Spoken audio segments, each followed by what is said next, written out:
Bonsoir, bienvenue dans l'église aujourd'hui et que tous les samedis soirs vous attend ici sur RMC après l'After, une émission religieuse proposée par le diocèse de Monaco et qui est aussi disponible sur les réseaux justement du diocèse de Monaco. Ce soir, j'ai le plaisir de recevoir une autorité. Bonsoir frère Olivier Thomas Venard. Bonsoir Mathéo. Je commence comme ça parce que vous avez beaucoup de casquettes et elles sont toutes prestigieuses. Vous êtes membre du couvent dominicain Saint-Étienne de Jérusalem, professeur à l'école biblique et archéologique de Jérusalem. Vous vous occupez du programme La Bible et ses traductions.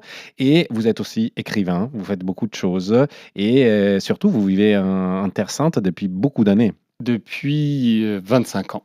Donc, vous avez vu changer beaucoup de choses.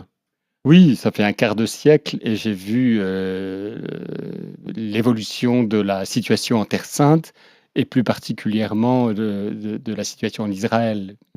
Et on sait tous ce qui s'est passé ces dernières années. Peut-on encore oser parler de paix? Parce que vous venez de publier un livre chez Ephata dont le titre est Il nous reste la foi. Qui dit foi, souvent parle aussi de paix. Parce qu'en tant que chrétiens, nous essayons de bâtir des ponts de paix et un monde de paix. Mais est-ce qu'on peut encore oser parler de paix C'est une très bonne question. Dès mon arrivée, il y a plus de 25 ans, des vieux pères de la communauté refusaient d'employer le mot parce qu'ils le trouvaient extrêmement galvaudé. La communauté internationale sait la situation d'injustice finalement structurelle qui existe en Terre Sainte et feint de vouloir la paix, mais sans véritablement prendre des mesures, essayer de susciter une politique active qui réalise des changements.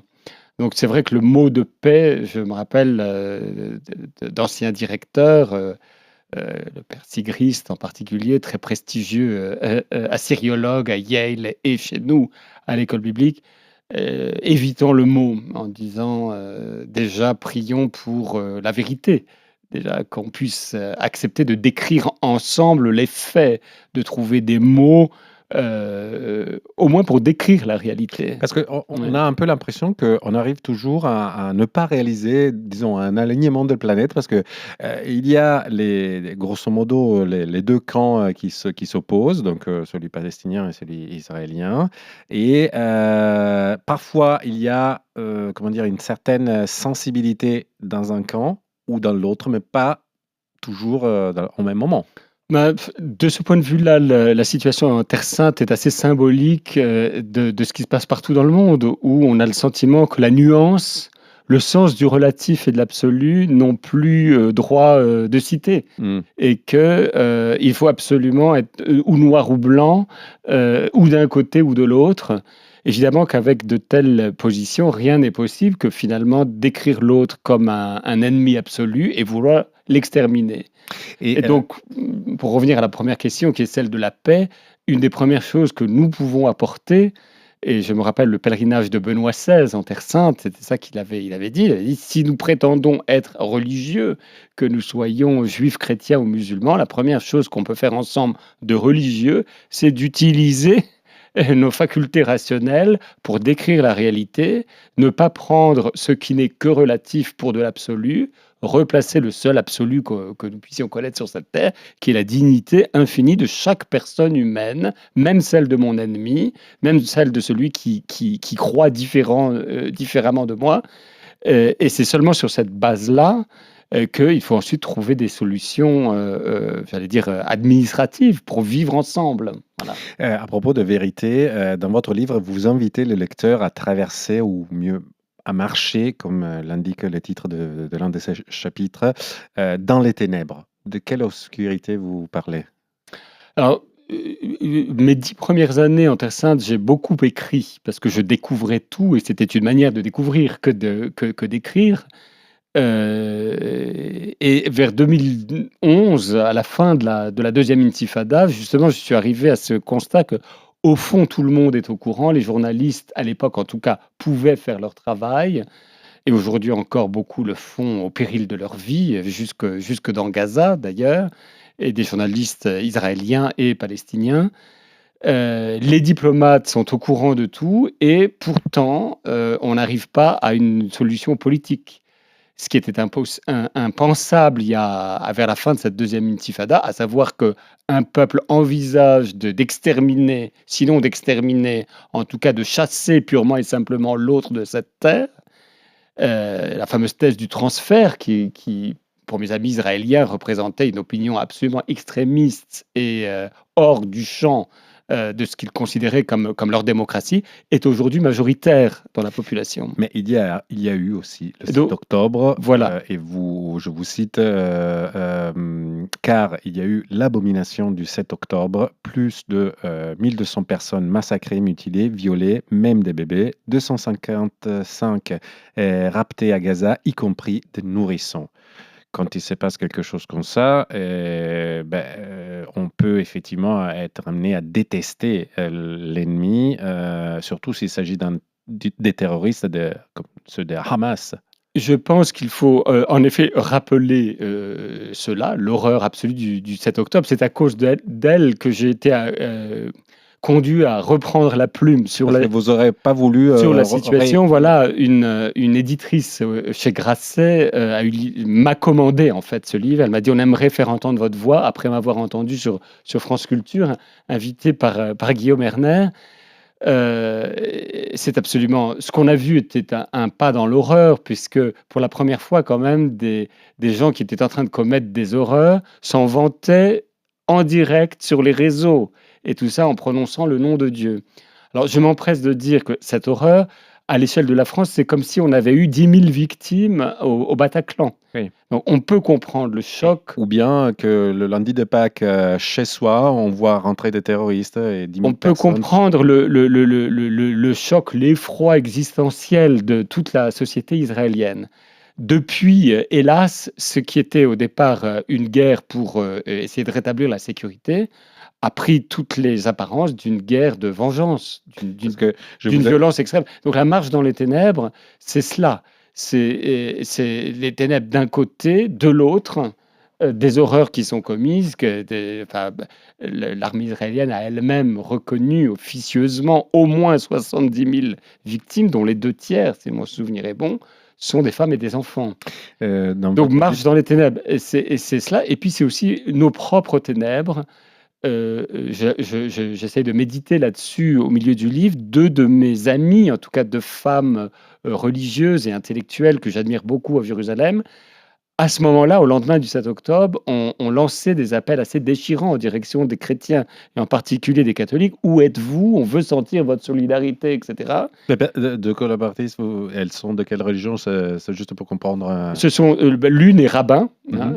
une grande rabbin de Jérusalem, et l'autre est universitaire, spécialisée dans justement l'étude des Et relations. elles se sont adressées à vous, à nous, entre guillemets. Oui, elles ont fait des vidéos, ou même l'une a fait une lettre ouverte avec des amis rabbins au pape en demandant une solidarité. Et je me reproche a posteriori, pourquoi est-ce que sur le champ, tu n'as pas pris ta plume pour mettre Mm. un message de compassion? Et pourquoi? C'est parce que j'ai le sentiment d'avoir été, comme beaucoup, on s'est contenté de dialogues un peu tape dans le dos, comme disait le rabbin Léo Klenicki, qui était un grand rabbin d'Argentine, que j'ai eu la chance de connaître.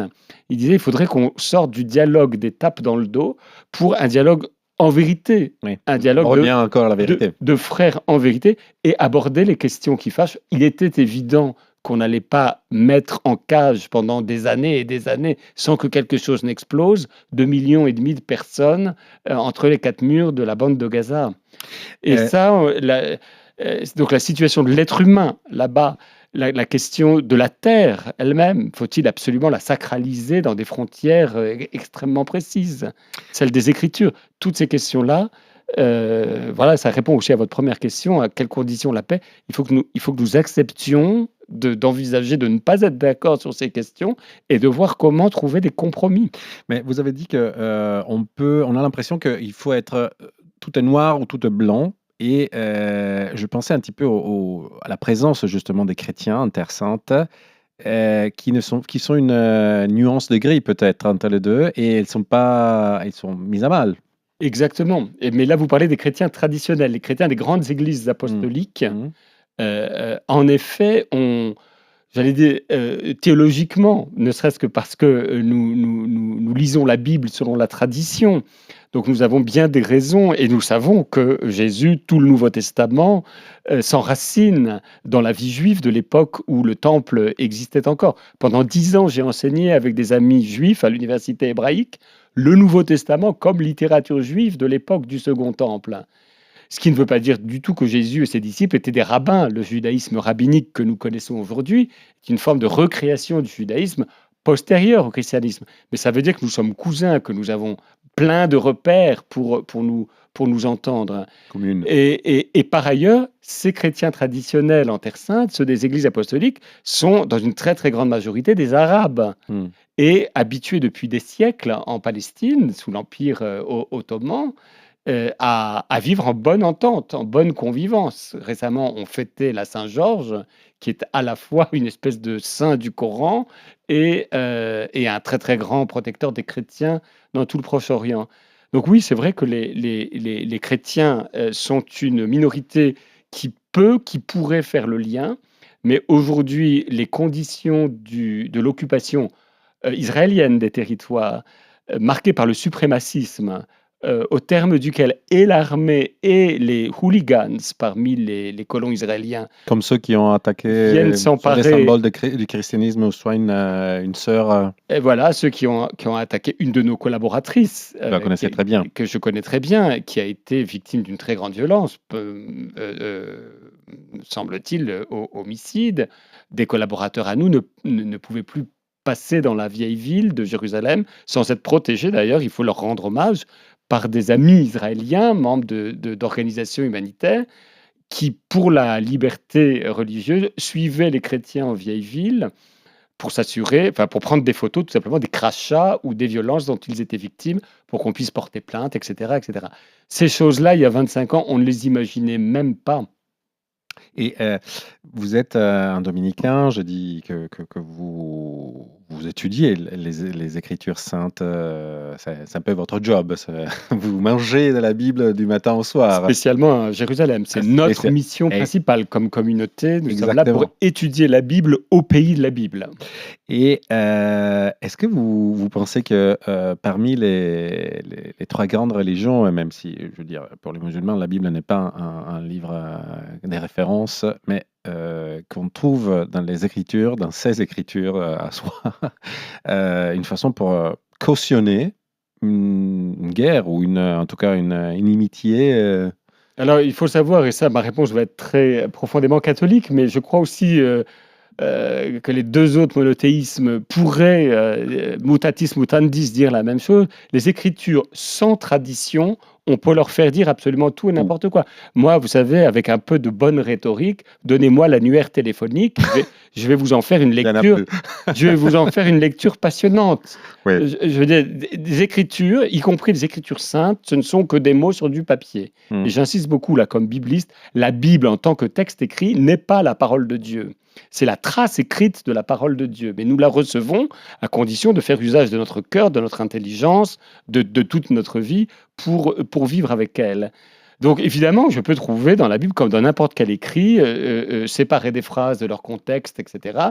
Oublier que ce que je suis en train de citer, comme si c'était de l'histoire, est en fait une espèce d'épopée fantasmatique qui n'a jamais eu lieu dans l'histoire, et les archéologues peuvent le montrer. Je veux dire, la Bible, c'est quelque chose de profus, de magnifique. C'est une littérature extraordinaire, avec des passages qui sont en effet très historiques au sens moderne du terme, mais il y a aussi beaucoup de romans, beaucoup de poésie. C'est à travers tout ça que l'esprit nous parle. Donc, isoler, comme on l'a entendu dans la bouche de tel ou tel ministre, voire Premier ministre, des passages de l'écriture pour justifier le fait d'aller larguer des bombes dirigées par l'intelligence artificielle sur des populations largement civiles, il y a quelque chose de véritablement indigne de Dieu, de l'homme et de la raison. Et la même chose vaut évidemment pour l'utilisation de versets coraniques. Alors moi, je ne connais pas suffisamment le Coran, mais j'imagine qu'il y a aussi dans la tradition, la véritable tradition, ou les véritables traditions musulmanes, des façons de les interpréter qui ne sont pas poussés au crime. Ouais. Une dernière question parce que le temps à notre disposition est bientôt terminé. Peut-on encore être constructeur de paix selon l'invitation que Jésus a fait dans les discours de la montagne, sans passer par contre pour ceux qui justifient tout? Parce que finalement, il faut s'embrasser, il faut tous être Oui, je amis. crois vraiment, encore une fois, je crois beaucoup, et il faut le défendre. Et notre Saint-Père nous y invite avec une espèce d'intelligence très douce, très calme et très lucide. Il nous faut cultiver le sens de la vérité. Il nous faut croire que l'intelligence humaine est capable de décrire des faits. Alors évidemment, on ne se fait pas que des amis. Au moment de la sortie de mon livre, j'ai eu droit à quelques entretiens sur des grands médias, comme ce soir, ensemble, et j'ai été frappé par le ton extrêmement excessif des 2 côtés. Et je ne crois pas dire que tout le monde il est beau, tout le monde il est gentil, mais je pense que nous avons un effort à faire pour trouver des 2 côtés, quand il y a 2 côtés, en fait, de tous côtés, essayer de trouver la face lumineuse des gens à qui l'on s'adresse, y compris celle des gens à qui on a des reproches à faire. Parce qu'encore une fois, il en va de la dignité de l'être humain. Et si on s'efforce de respecter cette dignité autant que possible en soi-même et en autrui, on peut, je crois, continuer à essayer de dire la vérité, en appeler à la raison. Mais c'est sûr qu'on trouvera toujours en face de nous des gens pour nous expliquer qu'il n'y a plus qu'une chose à faire, c'est de les détruire tous. La tabula Et, rasa. et, ceci est effroyable. Et donc, en tout cas, on peut faire au moins une chose, c'est ce que nous faisons au cœur de Jérusalem, c'est cultiver dans la paix et d'une façon tout à fait multiconfessionnelle, justement ce goût de la vérité autour des Écritures saintes. Nous avons la plus grosse bibliothèque consacrée à la Bible et à l'archéologie à Jérusalem, et une des meilleures au monde. Nous sommes une plaque tournante où finalement des savants de toutes les confessions peuvent venir étudier quelquefois même un demi-verset de la Bible ou un livre entier, ou comment relire Josué aujourd'hui. Enfin, on ne peut pas lire Josué comme un récit de conquête historique, alors que l'archéologie dément une Les grande faits. partie de ce qu'on voudrait faire dire à ce livre.